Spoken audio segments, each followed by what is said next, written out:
Spoilers. Doctor Who, The Case Against Justice. Tell me, am I a good man?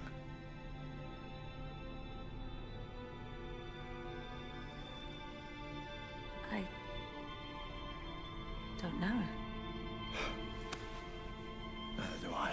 Doctor Who's premise of an ancient alien manipulating the history of Earth links the show inextricably with philosophical questions. But the human appearance of said alien, as well as the character's affinity for us Tellurians, makes those questions all the more relevant in context of such outward-facing humanity. Physiognomic doubts aside, the morality of the Doctor, often distinct from that of his generally ill-fated companions, calls into question the legitimacy of heroic righteousness so often touted in similar situations of fairy-like fantasticality. Beyond righteousness, is such interventionist justice good? The line between the just and the good is not often clear, and in everyday life, the distinction between cruelty and evil is irrelevant. However, in Doctor Who, like every good science fiction, takes its audience to the most extreme of situations. In the 2008 episode Fires of Pompeii, viewers watch the Doctor and his then traveling companion Donna prepare to leave Pompeii and its inhabitants to their fiery demise. Due to some metaphysical trickery on the part of the writers, saving any significant portion of Pompeii would literally unravel the fabric of the universe, due to it being a fixed point in time. Heartstrings are then pulled for the following scene. Chair. What do you want to build for? Come on, everyone. Start the evacuation. What time does the service erupt? When's it due? It's 79 AD, 23rd of August, which makes Volcano Day tomorrow. Plenty of time. Pick everyone out easy. Yeah, except we're not going to. But that's what you do. You're the Doctor. You save people. Not this time. Pompeii is a fixed point in history. What happens, happens. There is no stopping it. Says who? Says me. What, and you're in charge? Not this time, not yet. Donna Human, no. I don't need your permission. I'll tell her myself. You stand in the marketplace announcing the end of the world. They'll just think you're a mad old soothsayer. Now, come on, TARDIS. We are getting out of here. Well, I might just have something to say about that spaceman. Oh, I bet you will. Don't you think I've done enough? History's back in place and everyone dies.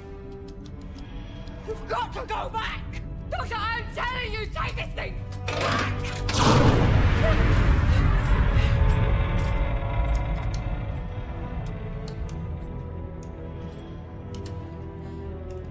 It's not fair. No, it's not. For your own planet. It burns. That's just it. Don't you see, Donna? Can't you understand? If I could go back and save them, then I would, but I can't. I can never go back. I can't. I just can't. I can't. Just someone. Please. Not the whole town. Just save someone.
The tension between utilitarian and categorical morality is in no way moot in this situation, but even if sacrificing the lives of the inhabitants of Pompeii in the name of metaphysical stability is just, the cruelty of not saving just one life, even if the rest die, is undeniable.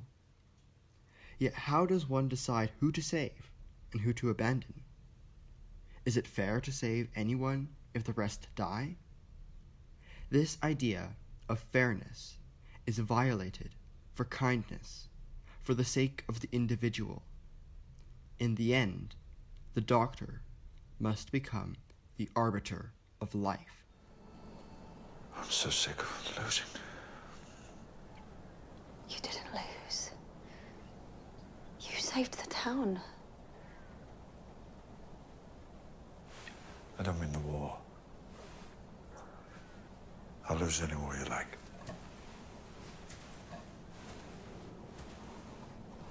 Sick of losing people.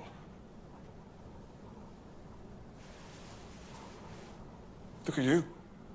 With your eyes, you're never giving up. To anger. To kindness.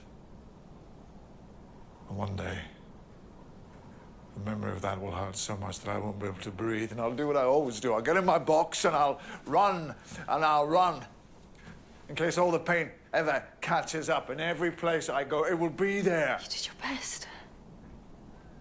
She died. There's nothing you can do. I can do anything. There's nothing I can't do. Nothing. But I'm not supposed to. Ripples, tidal waves, rules. I'm not supposed to.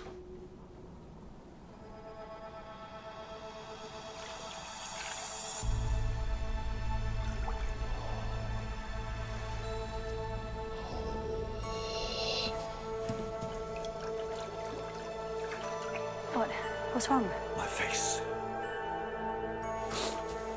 You've thrown me this face. Why this one? Why did I choose this face? Doctor, what's wrong with your face? I think I know why I chose it. It's like I'm trying to tell myself something. I think I know what I'm trying to say. Just someone. Not the whole town. Just save someone. Come with me. I know where I got this face and I know what it's for. Okay, what's it for? To remind me. To hold me to the mark. I'm the doctor, and I save people. And if anyone happens to be listening, and you've got any kind of a problem with that, to hell with you! There's something alien about that role. If all lives are equal, then the choice is arbitrary. Yet the arbitrarity of a would-be sufferer undervalues life, numbing one to the individuality of those who are saved.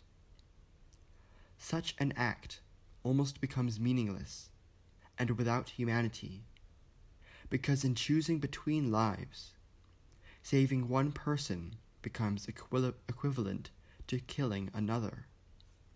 To be worthy of such an act, one has to be inhuman, and such inhumanity, such power, corrupts.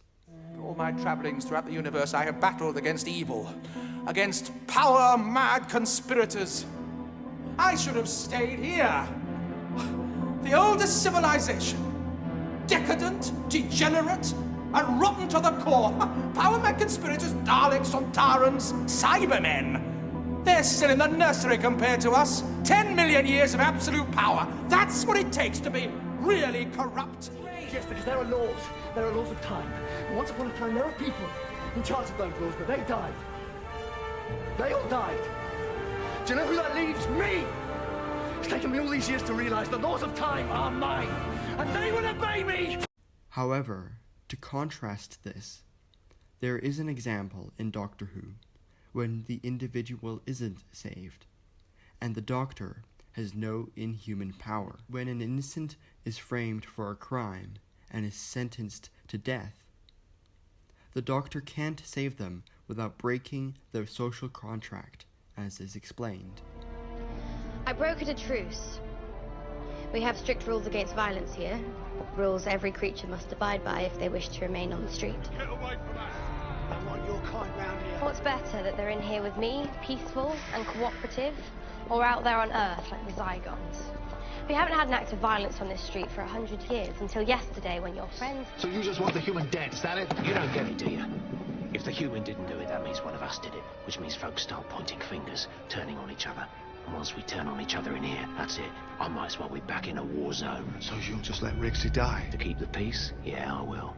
And so, in a manner which seems like something out of the Leviathan, even the Doctor is obligated to bow to the sovereign. But when he decides that the unfairness of justice is too much for him, he goes on a rampage, literally ripping apart the laws of the universe to save the innocent victim. In some ways, this too is an example of kindness, yet its destructive nature makes it unjustified. In some ways, the Doctor's attempts to create perfect justice for all victims leads him into perpetuating his own version of arbitrary justice, which becomes injustice. When the Doctor can't heal, he becomes a warrior, directly ignoring the pleas of the one he failed to save. You will save Clara, and you will do it now, or I will rain hell on you for the rest of time. Doctor, stop talking like that. You can't. I can do whatever the hell I like. You've read the stories. You know who I am. And in all of that time, did you ever hear anything about anyone who stopped me? I know the Doctor. The Doctor The would never... Doctor is no longer here. You are stuck with me. And I will end you and everything you love. Doctor, for God's sake, will you stop? No! I did this. Do you hear me? I did this. This is my fault. I don't care. Liar. You always care. Always have. Your reign of terror will end with the sight of the first crying child, and you know it. No, I don't. I do.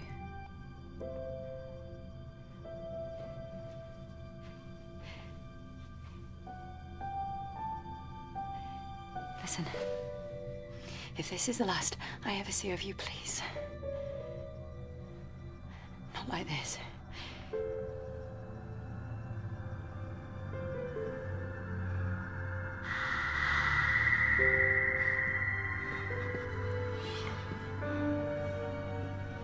Is there anything you can do? I'm sorry. I'm truly sorry. I Time short. Yes or no?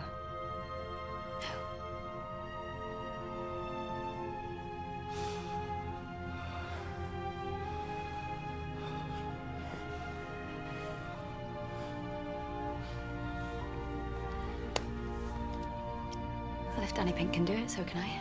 Do what? Die right? Die like I mean it? Face the Raven? No, this is not. This can't be happening. Maybe this is what I wanted.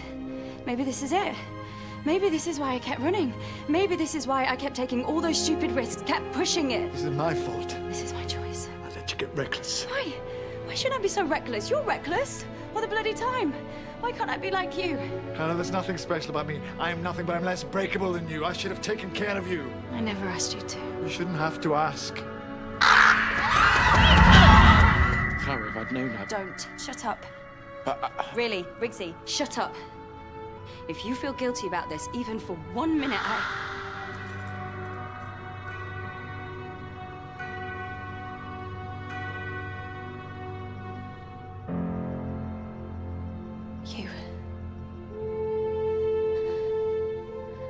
You listen to me.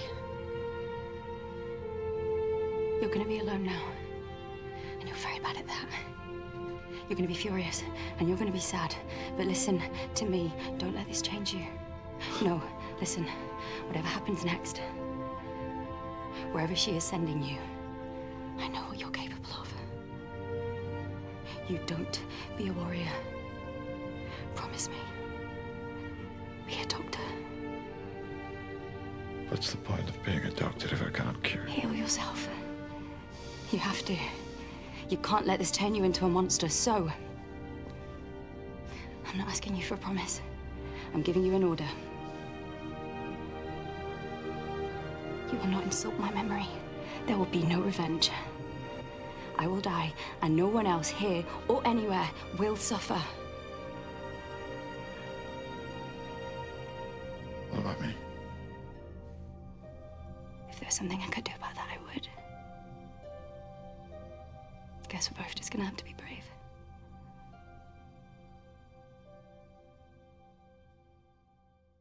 Thus, in order to avoid becoming cruel or unjust, the Doctor must numb himself to humanity and to mercy, the very things which can motivate goodness. This is why, in order for the story to make sense, the Doctor cannot be human. This makes the Doctor almost mythic in a sense, as if he was beyond good and evil. And such Ubermenchian sentiments connect the Doctor with the ideology that was bastardized in the creation of Nazism, the philosophy parodied by the Doctor's worst enemy, the Daleks. Despite these disturbing connotations, the callous, cold fury of the Time Lord maintains audience attraction in depicting him as a godlike anti-hero with terrible might. What Clara said about not taking revenge, do you know why she said that? She was saving you. I was lost a long time ago. She was saving you. I'll do my best. But I strongly advise you to keep out of my way. You'll find that it's a very small universe when I'm angry with you. This tension between humanity and cold justice is also conveyed quite literally in The Family of Blood, in which the Doctor not only undergoes physiological change to become human, but also hides his own alien past from himself, storing his consciousness in a fob watch, in order to escape undetected from malicious, life-sucking aliens who wanted to consume the Doctor's essence to take his extended lifespan for themselves. The Doctor hides from these aliens as a kindness, thinking that they will complete their normal lifespan and die off naturally, at which point he can reawaken his consciousness. Yet the aliens persist, forcing the Doctor to reveal himself.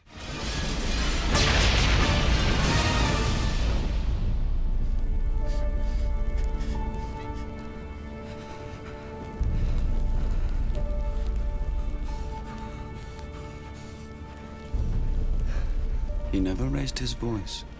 That was the worst thing. The fury of the Time Lord. And then we discovered why.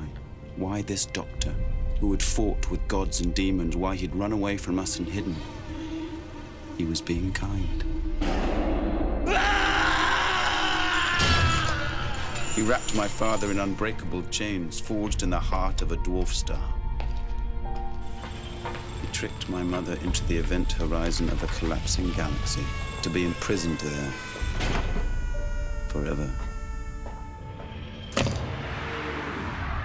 He still visits my sister, once a year, every year. I wonder if one day he might forgive her, but there she is, can you see? He trapped her inside a mirror. Every mirror. If ever you look at your reflection and see something move behind you just for a second, that's her. That's always her. As for me, I was suspended in time, and the Doctor put me to work standing over the fields of England as their protector. We wanted to live forever, so the Doctor made sure that we did. The Doctor is seemingly forced into this role, in which he can neither fight for the victims nor forsake them. He must have power, but never use it. He must enforce the law, but not become it. and when he does try, his hubris becomes his downfall, as in The Waters of Mars, where after traveling alone for an extended period of time, he decides that his loneliness is a property of his superior status, and saves someone he knows he's not supposed to, changing the course of history. I'm not just a Time Lord. I'm the last of the Time Lords.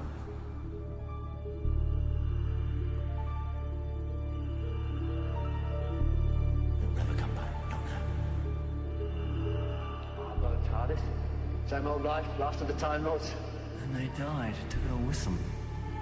Walls of reality closed, the worlds were sealed. Gone forever.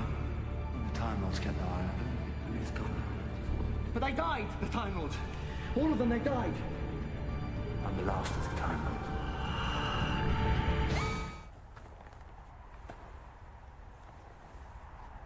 Saved us.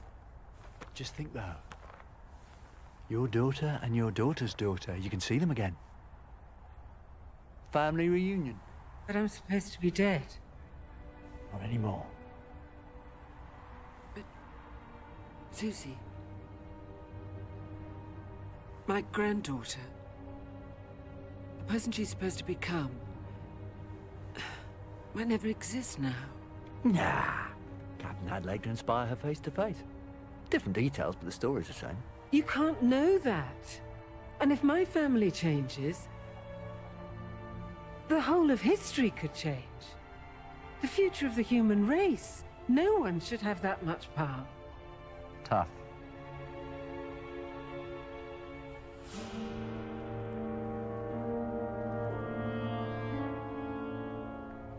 You should have left us there. I've done this sort of thing before. In small ways, save some little people. But never someone as important as you. Oh, I'm good. Little people? What, like Mia and Yuri? Who decides they're so unimportant? You? For a long time now, I thought I was just a survivor, but I'm not. I'm the winner. That's who I am. The Time Lord victorious. And there's no one to stop you. No. This is wrong, Doctor. I don't care who you are. The Time Lord victorious is wrong. That's for me to decide. Now you'd better get home. Oh, it's all locked up. You've been away. Still, that's easy.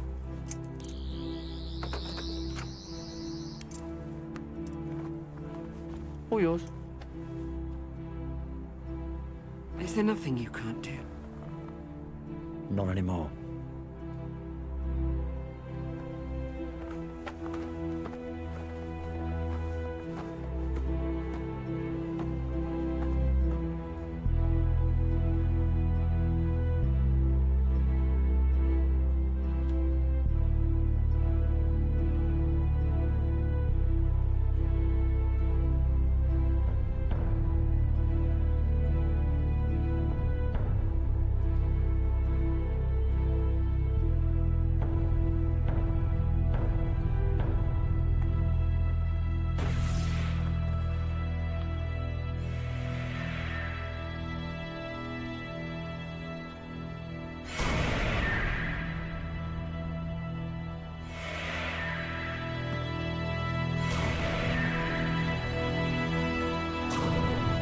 This is why he needs a companion with him.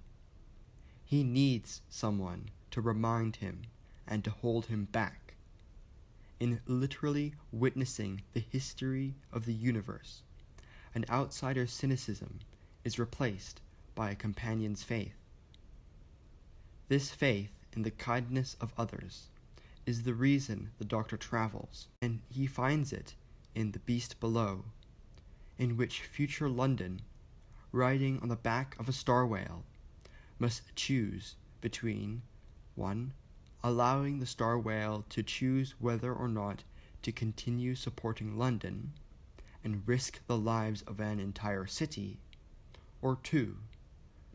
Torturing it into continuing carrying London on its back.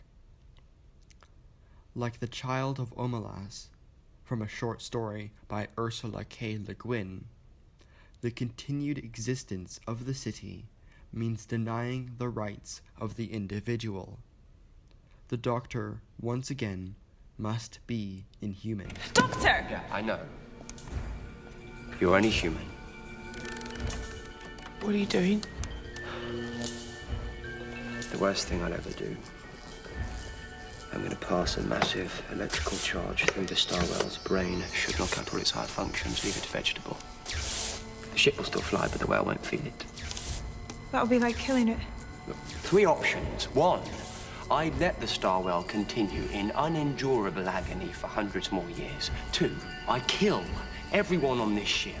3, I murder a beautiful, innocent creature as painlessly as I can. And then I find a new name, because I won't be the Doctor anymore. There must be something we can do some other way. Nobody talk to me. Nobody. Human has anything to say to me today! However, the Doctor's companion recognizes that kindness for each other is the only thing that holds society together, and therefore to have faith in the choice of the individual. It is revealed that the Star Whale arrived at London in order to save it, but the city misunderstood its intentions and captured it. Kindness takes place beyond social expectations. That's what goodness is. The Star Whale didn't come like a miracle all those years ago. It volunteered.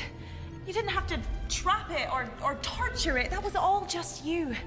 It came because it couldn't stand to watch your children cry. What if you were really old and really kind and alone? Your whole race dead, no future. What couldn't you do then? If you were that old and that kind, and the very last of your kind, you couldn't just stand there and watch children cry. But faith in others isn't practical, and without safeguards, kindness can enable cruelty, which is exactly why an entity like the Doctor is needed. In The Christmas Invasion, when the Doctor convinces aliens not to attack, he accidentally allows humans to kill the aliens as they retreat. In a well-intentioned, almost innocent effort to do good, evil is enabled.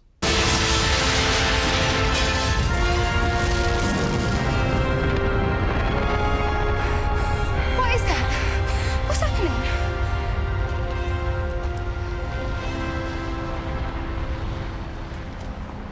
That was murder. That was defense. It's adapted from alien technology. A ship that fell to Earth 10 years ago. But they were leaving. You said yourself, Doctor. They'd go back to the stars and tell others about the Earth. I'm sorry, Doctor, but you're not here all the time. You come and go. In which case, we have to defend ourselves. Britain's golden age. It comes with a price. I gave them the wrong warning. I should have told them to run. As fast as they can. Run and hide, because the monsters are coming. The human race. Those are the people I represent. I did it on their behalf. And I should have stopped you.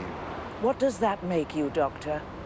Another alien threat? Don't challenge me, Harriet Jones, because I'm a completely new man. I could bring down your government with a single word. You're the most remarkable man I've ever met.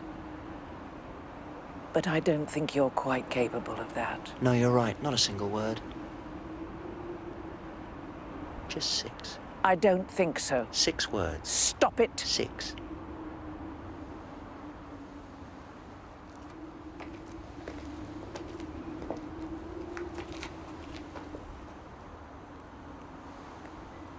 Don't you think she looks tired?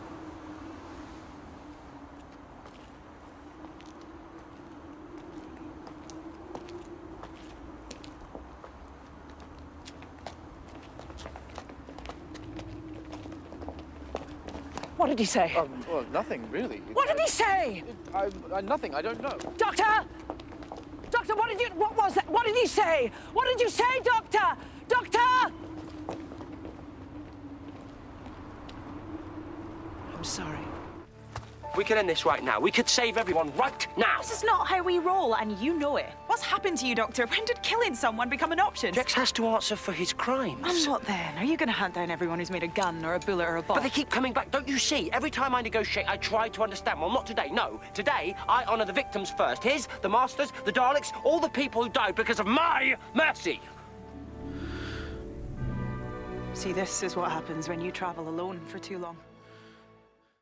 The Doctor can't ignore the suffering caused by his actions, and so he can't pretend to be a naive child trying to do good. The Doctor can't be good, because good men don't need rules.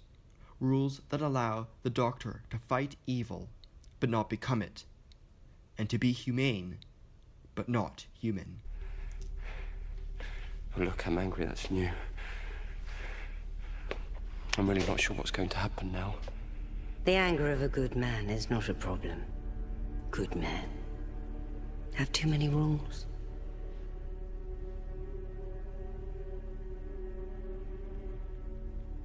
Good men don't need rules. Today is not the day to find out why I have so many. Thus, the protagonist of Doctor Who is not good. He must try to be good, but he can never believe that he is. When the Doctor's companion must play the role of the Doctor in order to save lives, he tells her, Yes, a lot of people died, and maybe the wrong people survived. Yeah, but we saved the world, right? We did. You did. Okay, so on balance. Balance. Yeah, that's how you think, isn't it? Largely so other people don't have to. Yeah, well, how was you today? How was the Doctor? And apparently, I was quite good at it. You heard that, did you? Why can't you say it? I was the Doctor and I was good. You were an exceptional doctor, Clara. Thank you. Goodness had nothing to do with it. Thus, being the Doctor is not about being the paragon of morality, or being the good guy fighting the bad. And when the character does try to fight for the greater good, he stops being the Doctor. Who is he? It's me. There's only me here, that's the point. Now let's get back. I never saw that one. I saw all of you. 11 faces, all of them you. You're the 11th Doctor. I said he was me. I never said he was the Doctor. Oh, I don't understand. My name, my real name. That is not the point. The name I chose is the Doctor. The name you choose, it's like a promise you make. He's the one who broke the promise. Clara? Clara? Clara! Here's my secret. What I did without choice. I know. In the name of peace and sanity. But not in the name of the Doctor.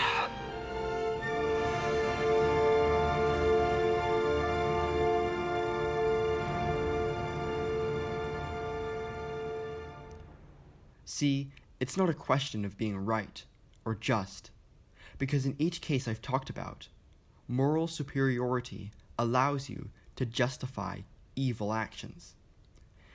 Instead, it's about being kind, and the humility that comes with random acts of kindness. Everyone who ever lived, man, woman, and child, is now at my command. An indestructible army to rage across the universe. The more they kill, the more they recruit. Happy birthday. Oh, you didn't know, did you? It's lucky one of us remembers these things. Happy birthday, Mr. President. Doctor. Tiny bit pleased. Oh, go on, crack a smile. I want to see if your eyebrows drop off. All of this. All of it just to give me an army. Well, I don't need one, do I? Armies are for people who think they're right. Nobody thinks they're righter than you. Give a good man firepower, And he'll never run out of people to kill. I don't want an army. Well, that's the trouble. Yes, you do. You've always wanted one. All those people suffering in the Dalek camps, now you can save them. All those bad guys winning all the wars, go and get the good guys back. Nobody can have that power. You will, because you don't have a choice. There's only one way you can stop these clouds from opening up and killing all your little pets down here. Conquer the universe, Mr. President. Show a bad girl how it's done. Why are you doing this? I need you to know we're not so different. I need my friend back. Every battle, every war, every invasion. From now on, you decide the outcome. What's the matter, Mr. President? Don't you trust yourself? Tell me, am I a good man? Sir!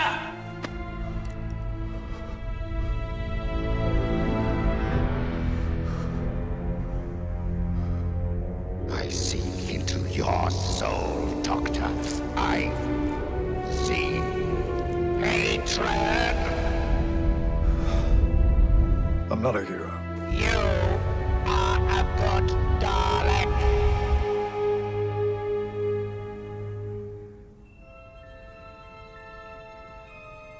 Thank you. Thank you so much. I really didn't know. I wasn't sure. You lose sight sometimes. Thank you. I am not a good man. And I'm not a bad man. I am not a hero. I'm definitely not a president. And no, I'm not an officer. You know what I am? I am an idiot with a box and a screwdriver. Just passing through, helping out, learning. I don't need an army. I never have, because I've got them. Always them. Because love, it's not an emotion. Love is a promise. Such a sentiment almost becomes Schklarian in nature. Instead of trying to create summum bonum, we should focus on preventing summum malice. In presuming to fight for good, you have no idea what evil you are enabling, as the Doctor expressed in Zygon Inversion. It's not fair. Oh, it's not fair. Oh, I didn't realize that. It was not fair. Well, you know what? My TARDIS doesn't work properly, and I don't have my own personal tailor. The things don't equate. These things have happened, Zygela. They are facts. You just want cruelty to beget cruelty. You're not superior to people who were cruel to you. You're just a whole bunch of new cruel people. A whole bunch of new cruel people being cruel to some other people who'll end up being cruel to you. The only way anyone can live in peace is if they're prepared to forgive. Do you know what I see, Doctor? A box. A box with everything I need. A 50% chance. For us too. And we're off! Fingers on buzzers! Are you feeling lucky? Are you ready to play the game? Who's gonna be quickest? Who's gonna be luckiest? This is not a game! No, it's not a game, sweetheart, and I mean that most sincerely. Why are you doing this? Yes, I'd quite like to know that too. You set this up, why? Because it's not a game, Kate. This is a scale model of war. Every war ever fought right there in front of you. Because it's always the same. When you fire that first shot, no matter how right you feel, you have no idea who's going to die. You don't know whose children are going to scream and burn. How many hearts will be broken? How many lives shattered? How much blood will spill until everybody does what they were always going to have to do from the very beginning? Sit down and talk!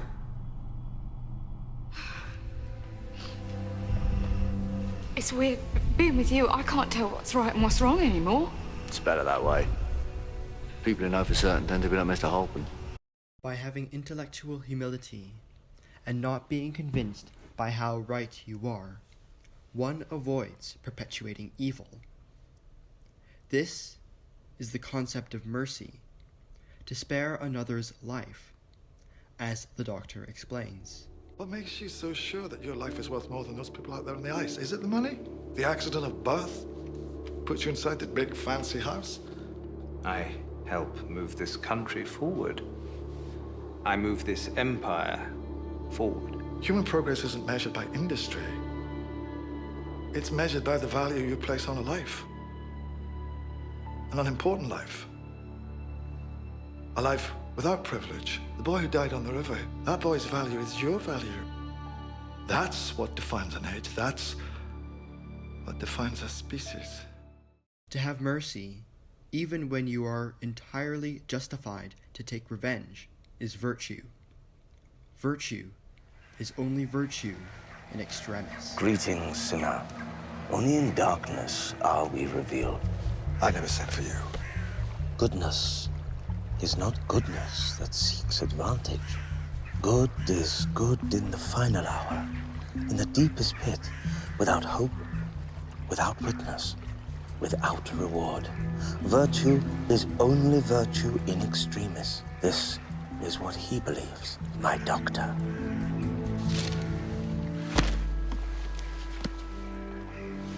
Your missus wouldn't approve. Therefore, Doctor Who reflects a concept of justice as distinct from kindness and mercy.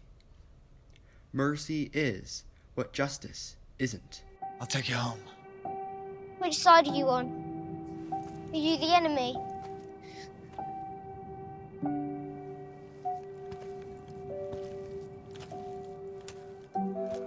I'm not sure that any of that matters. Friends, enemies.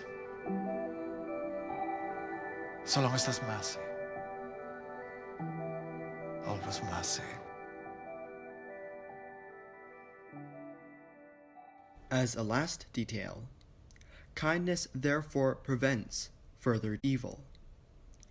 The distinction between preventing and avenging is subtle but important.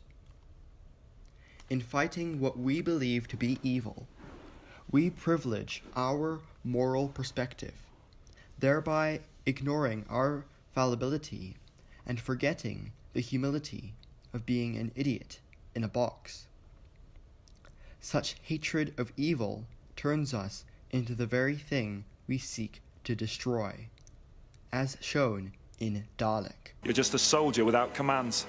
Then I shall follow the primary order, the Dalek instinct to destroy, to conquer. What for? What's the point? Don't you see it's all gone? Everything you were, everything you stood for. Then what should I do? All right then.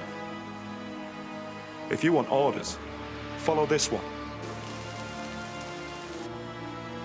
Kill yourself. The Daleks must survive! The Daleks have failed! Why don't you finish the job and make the Daleks extinct? Rid the universe of your filth! Why don't you just die? You would make a good Dalek. Inversely, the glorification of summum bonum creates an exceptionalist mentality, and as such, the superiority of our version of beauty creates a purist morality, which is again eerily similar to the evil that we seek to destroy. The belief in the sacrosanct nature of goodness is therefore another variation of the anti-morality, as seen in the episode Into the Dalek. I'm part of you. My mind is in your mind. I see your mind, Doctor. I see your universe. And isn't the universe beautiful? I see beauty. Yes, that's good. That is good. Hold on to that. I see endless divine perfection. Make it a part of you. Remember how you feel right now. Put it inside you and live by it. I see into your soul, Doctor. I see beauty. I see divinity. I see hatred. Hatred. I see your hatred of the Daleks, and it is good. No, you must see more than that. There must be more than that. Death to the Daleks! Death to the Daleks! Death to the Daleks! No, there must be more than that. There must be more than that, please. Daleks are evil! Daleks must be exterminated! I have transmitted a retreat signal. The Daleks will believe the humans have initiated the ship's self-destruct.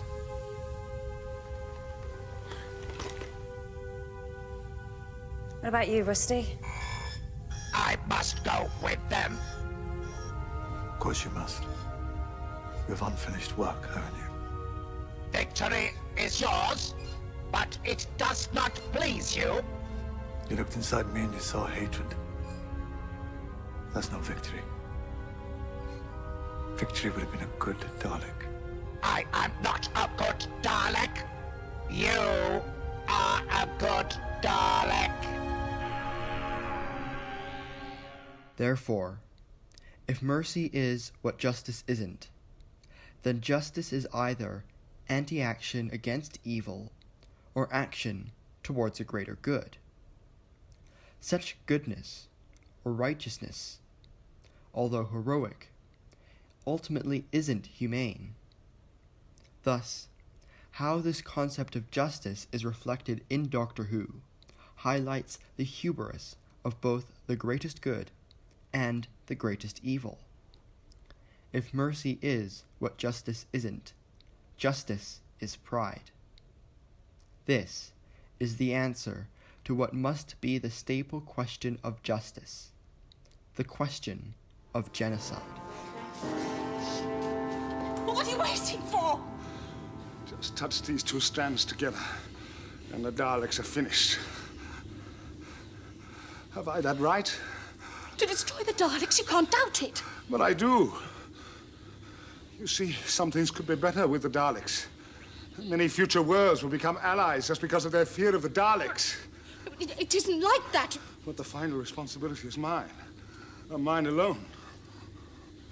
Listen, if someone who knew the future pointed out a child to you and told you that that child would grow up totally evil, to be a ruthless dictator who would destroy millions of lives, could you then kill that child? We're talking about the Daleks, the most evil creatures ever invented. You must destroy them. You must complete your mission for the Time Lords. Do I have the right?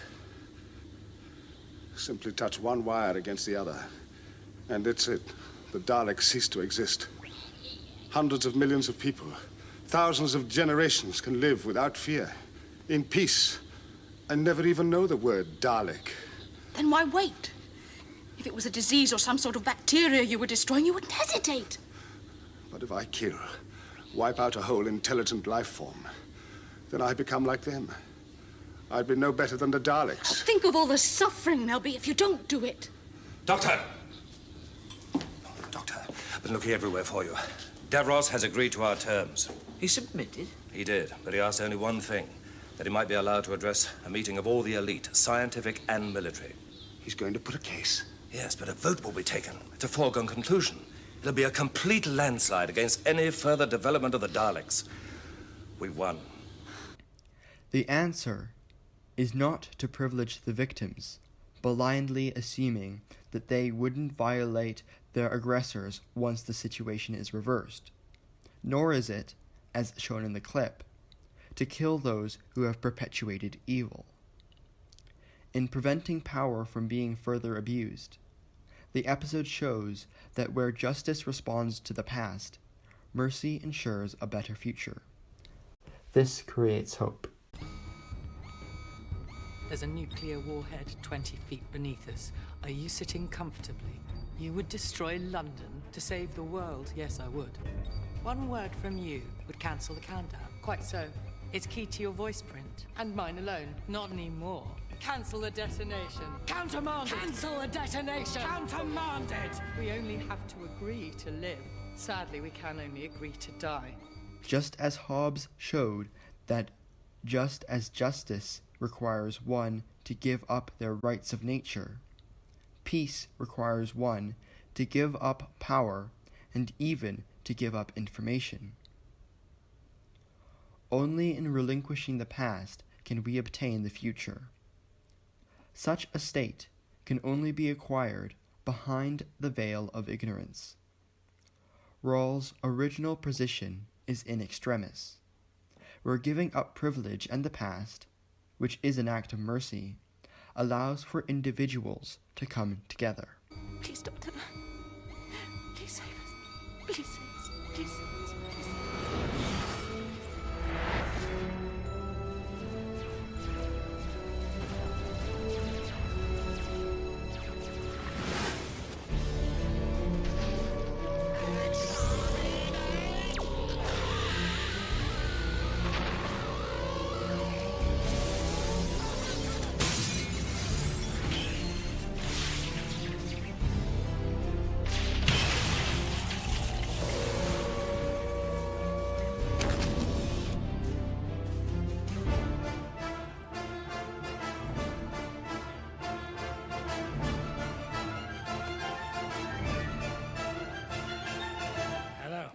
I'm the Doctor.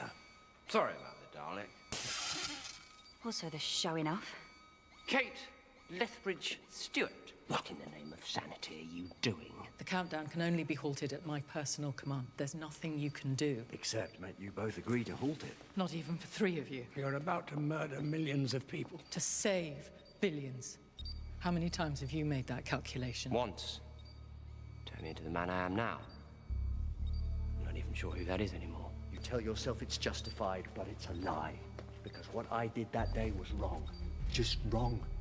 And because I got it wrong, I'm going to make you get it right. How? Any second now, you're going to stop that countdown. Both of you together. And then you're going to negotiate the most perfect treaty of all time. Safeguards all round, completely fair on both sides. And the key to perfect negotiation. Not knowing what side you're on. So, for the next few hours, until we decide to let you out, no one in this room will be able to remember if they're human or Zygon. Whoops! Daisy!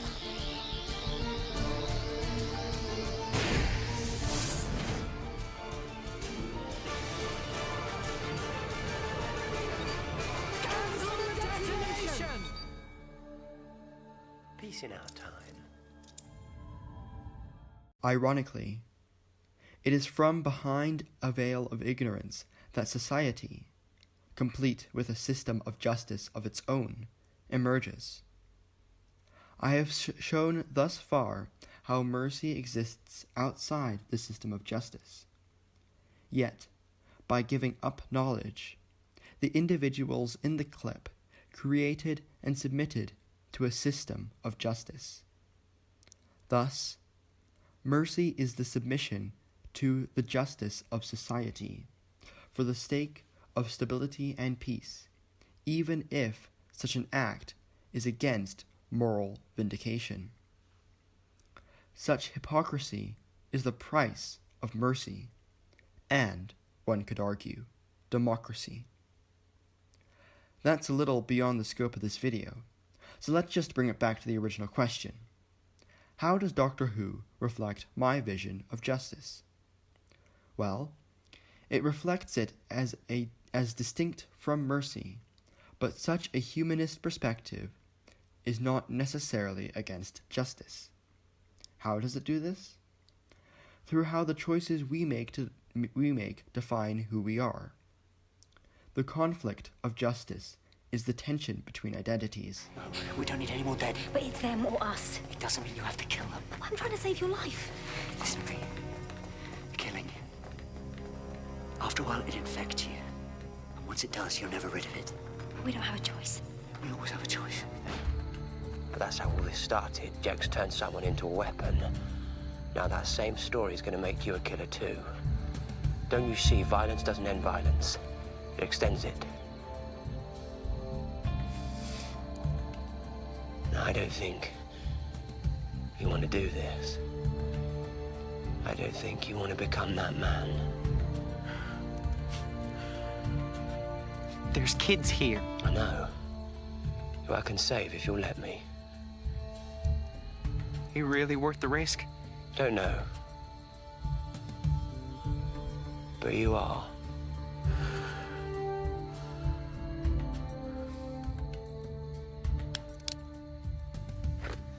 And so, and not to dispute the morality of Oppenheimer's decision, it was not mercy to become death, the destroyer of worlds, because that's what justice is.